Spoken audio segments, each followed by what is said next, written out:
日介紹一間咧就喺 Edmonton 新嘅韓國燒烤。咁呢一間咧，近係位於邊度嘅咧？我唔講住，但係都喺南邊啦。當然好 show 一 show 先，咁嘅款嘅係啦。咁陣間我哋入去睇下有啲咩嘢食啦。好，陣間再見。Okay, let's go.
一份份呢個咁嘅 size 啦，同埋咧就好啦。我哋而家叫咗每樣少少一份，好咁啊，試下陣間啲味道得唔得先？好，過目啊！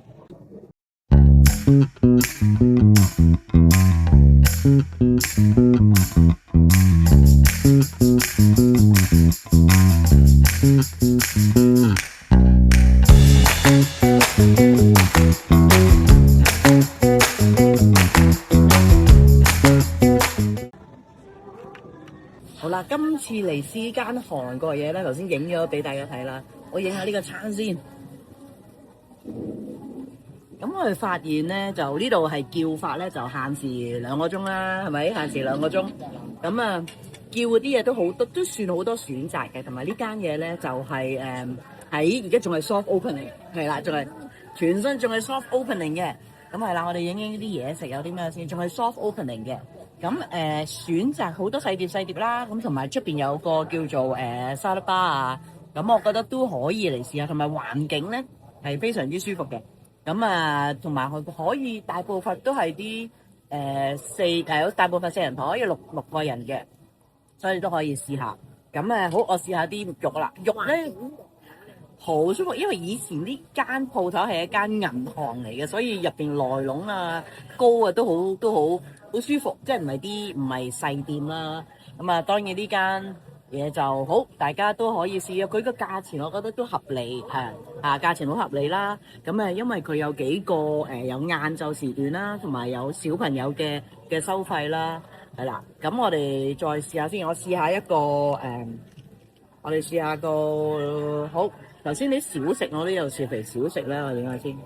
小食啦，好簡單，即係有炸雞啊、魷魚啲小食嘅種類都，我覺得合理，都有3-4款揀，普遍嗰啲好傳統嘅韓國嗰啲小食嘅。咁試下先。咁遇到個寶高橋啦，寶高橋係韓國，佢有辣同埋唔辣嘅寶高橋醃咗，唔係有佢嘅豬啊。嗰個豬頸啊，類似豬面餃啊，係啦，面餡，我覺得可以都推介可以試下。咁好啦，今次介紹呢間，咁下次再介紹俾大家試下啦，喺 Edmonton。好，拜拜。